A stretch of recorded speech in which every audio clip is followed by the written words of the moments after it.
Hello there, welcome on the platform. This is your humble servant, the very necessary Senator Cletus. Je ne sais pas s'il y a encore des gens qui pensent que Joe Biden peut gagner les élections aux États-Unis contre Donald Trump. Du moins, beaucoup de gens dans son propre camp ne croient pas à cette hypothèse.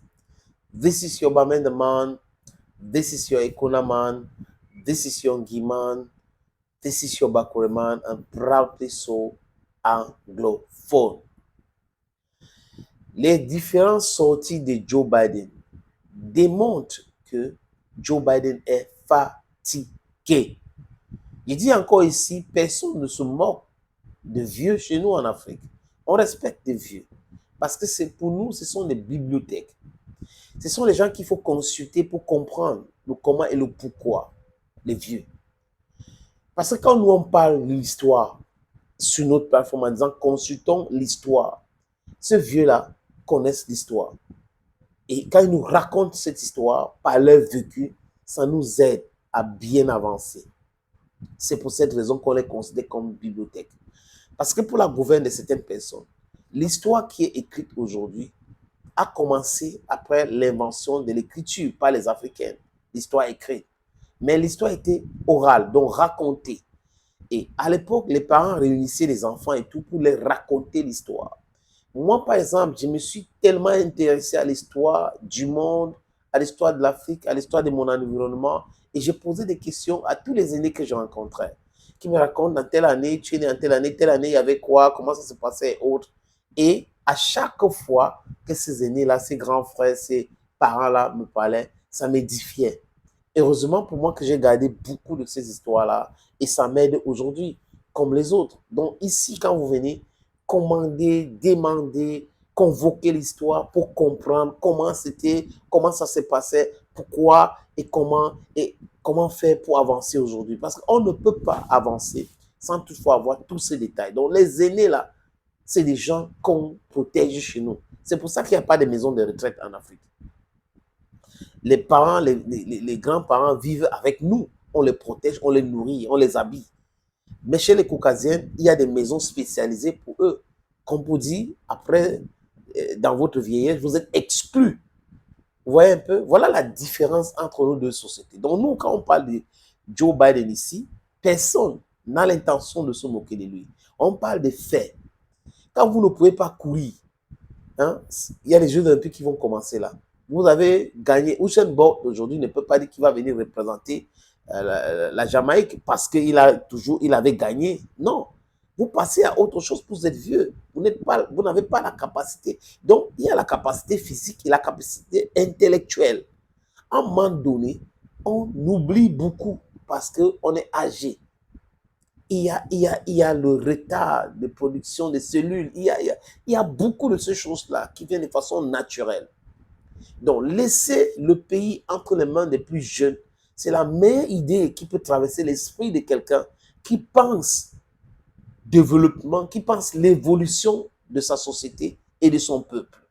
Joe Biden aujourd'hui ne veut pas. Il a dit qu'il est le meilleur candidat, meilleur à confronter Donald Trump et tout lors du sommet 75e anniversaire de l'OTAN, où Mark Rutte a été confirmé comme secrétaire général de l'organisation en remplacement de Jens Stoltenberg.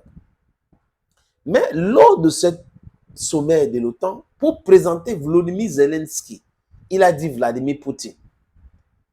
Au lieu de dire Zelensky, il a dit président Poutine. Ce n'est pas uniquement de lapsus lingua. C'est parce qu'il est comme ça, il est déjà fatigué. Joe Biden a toujours été politicien, éternel politicien, dont la fatigue est perceptible aujourd'hui. L'oubli et tout. C'est clair qu'il ne peut plus. Mais quand vous regardez dans le camp démocrate aujourd'hui, vous trouvez qui? Kamala Harris, il a même, pour prononcer Kamala Harris, il a dit Donald Trump. Donc, vous voyez que Donald Trump le hante, Vladimir Poutine le hante. Lors du débat sur CNN même, il a gaffé, il ne savait même pas de quoi il était en train de parler. Donc, vous pensez qu'il y a un deuxième débat, il va construire quelque chose de solide? Il ne sera pas là, il ne peut pas subir la pression, il ne peut pas se rappeler de toutes ces choses-là. C'est un problème. Et Donald Trump sait, et les autres savent qu'avec Joe Biden, c'est l'assurance. pour arriver à la Maison Blanche. Même s'il y a un autre candidat, il y aura un retard et c'est compliqué. Donald Trump a déjà trop d'avance. Il y a un monsieur qui s'appelle George Clooney. George Clooney, c'est le réalisateur et acteur célèbre, connu, riche, et il a toujours soutenu les démocrates. Et George Clooney a toujours tiré la foule vers les démocrates. Les différentes conventions et tout, la réaction. Et George Clooney dit aujourd'hui, les amis, que Joe Biden doit laisser tomber cette histoire. Il doit se retirer de la course pour la Maison Blanche. Il insiste. Il dit si Joe Biden ne se retire pas, lui ne soutient pas les démocrates. Il ne peut pas soutenir les démocrates avec Joe Biden. Parce que pour lui, il n'est plus apte à gagner ces élections et même être président de la République. Nancy Pelosi a dit exactement la même chose. Elle ne va pas soutenir Joe Biden. Donc beaucoup de personnes sont en train de dire cela, mais Joe Biden, il s'entête et on sait que... Mais d'autres, les gens qui sont en train de l'encourager à rester, vous savez pourquoi? Parce que ce sont les gens qui sont dans l'industrie dans le complexe militaro-industriel des États-Unis. Comme il y a des guerres, il faut protéger, il doit être là parce que c'est facile à le manipuler pour vendre des armes, pour faire. Donc, c'est par rapport à tout cela. Ce n'est pas parce que ces gens-là aiment tellement les Américains. Non, ça n'a rien à voir avec l'amour pour les Américains. Joe Biden, c'est un boulevard pour Donald Trump de devenir président. Quoi que les républicains, les démocrates vont faire aujourd'hui, rien ne va empêcher que Donald Trump devienne président. Et Donald Trump a déjà dit, lui, président, il n'y aura plus de conflits dans le monde. Il ne veut plus de conflits. Il veut une compétition économique saine. C'est de ça qu'il est question. Lui, il ne connaît pas. Il est devenu riche sans passer par ces micmacs-là. Donc, il est milliardaire comme ça. Et ce n'est pas à l'âge de 78 ans qu'il va commencer à changer, à créer des guerres et tout ça. Là, pour faire quoi? Pour devenir riche et devenir quoi encore? Non. Il n'a plus besoin de tout. Il a son avion privé, il y a des trucs, il a tout. Donc, voilà des gens que le monde a besoin.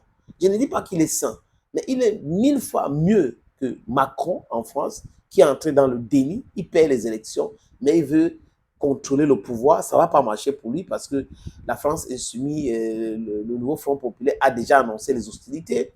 Vous avez Sunak qui a perdu. Vous avez les mêmes gens qui pratiquent la même chose, les mêmes escroqueries, même ramdam, même abus, qui sont là, qui veulent s'accaparer de pouvoir partout et qui veulent imposer aussi certains dictateurs en Afrique parce que ces dictateurs africains soutiennent leur entreprise saudite de manipulation et d'appauvrissement des Africains.